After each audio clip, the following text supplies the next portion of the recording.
Hello, English learners, and welcome back to Podcast English Learning for our 10th episode. We are so excited to reach this milestone with all of you. I'm Alex. And I'm Aurora.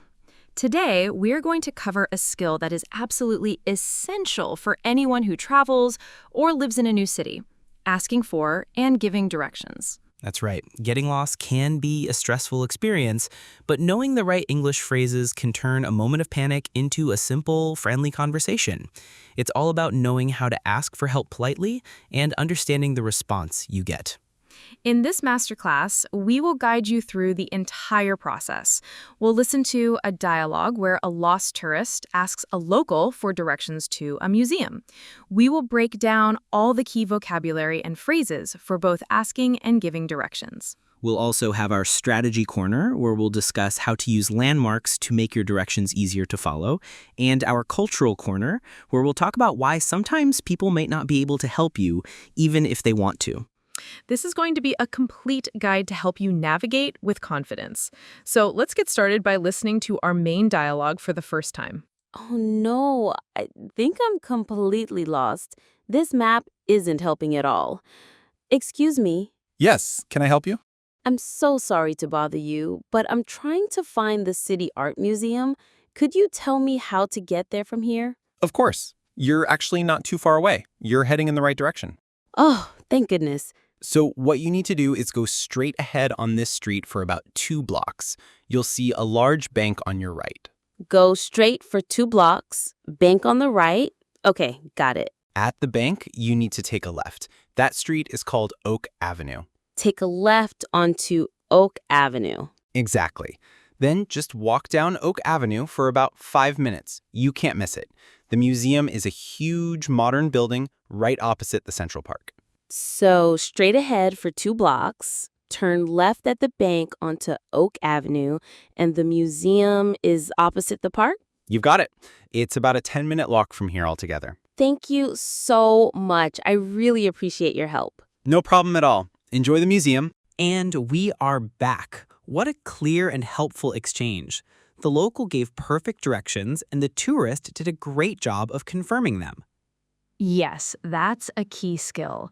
Now let's dissect the specific language they used. It's time for our language takeaway. Let's start with the most important phrase for asking for help.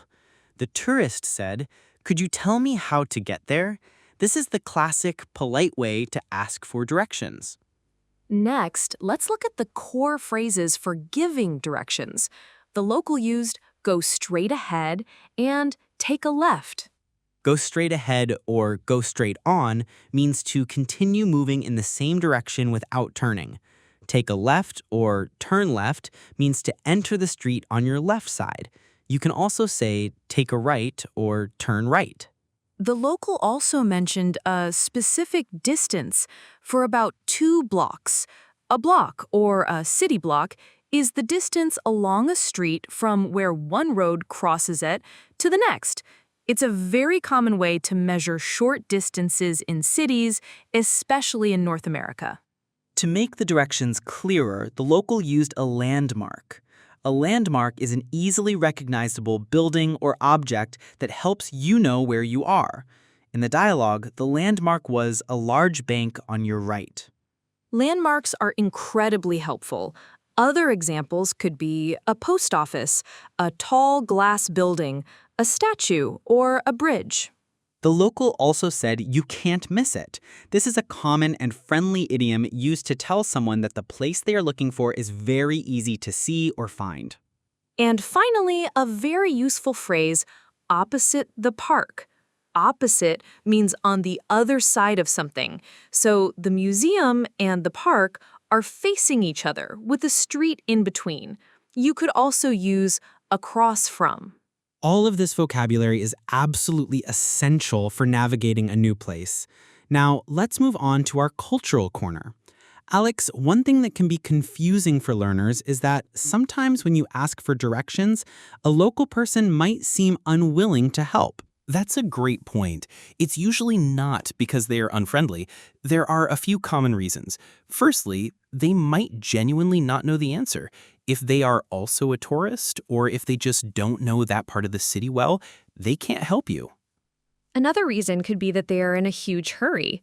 If someone is running to catch a bus or is late for a meeting, they might politely say, "I'm sorry, I can't help, I'm in a rush." It's not personal. And in some very large, busy cities, people can sometimes be a bit more reserved and less likely to stop and talk to strangers. The best strategy is to look for someone who doesn't look like they're in a hurry, someone who is perhaps looking at a shop window, or a police officer, or a shopkeeper. That's excellent advice. Don't be discouraged if the first person you ask can't help. Just politely thank them and ask someone else. Now, let's build your fluency. It's time for the Fluency Builder. Welcome back to Fluency Builder. Let's start with how the tourist began the conversation. She said, "I'm so sorry to bother you, but..." This is a very polite opening that shows you respect the other person's time. When confirming the directions, the tourist repeated them back. This is a brilliant strategy. You can start by saying, "So, let me see if I've got this right," and then you summarize the directions. This ensures you have understood everything correctly. When giving directions, instead of just turn left, you can be more specific. You can say, take the first turning on your left, or take the second right. This is very clear. For a very informal, native-sounding alternative to turn left, you might hear people say, "hang a left." For example, go down to the corner and then hang a left. It's very casual. And finally, when you thank someone for their help, instead of just thank you can add more emphasis by saying, "Thank you so much. I really appreciate your help." This sounds very sincere and grateful. These phrases will make you sound much more natural and confident. Now, let's listen to our full dialogue one last time. Oh no, I think I'm completely lost. This map isn't helping at all. Excuse me. Yes, can I help you? I'm so sorry to bother you, but I'm trying to find the City Art Museum. Could you tell me how to get there from here? Of course. You're actually not too far away. You're heading in the right direction. Oh, thank goodness. So what you need to do is go straight ahead on this street for about 2 blocks. You'll see a large bank on your right. Go straight for 2 blocks, bank on the right. Okay, got it. At the bank, you need to take a left. That street is called Oak Avenue. Take a left onto Oak Avenue. Exactly.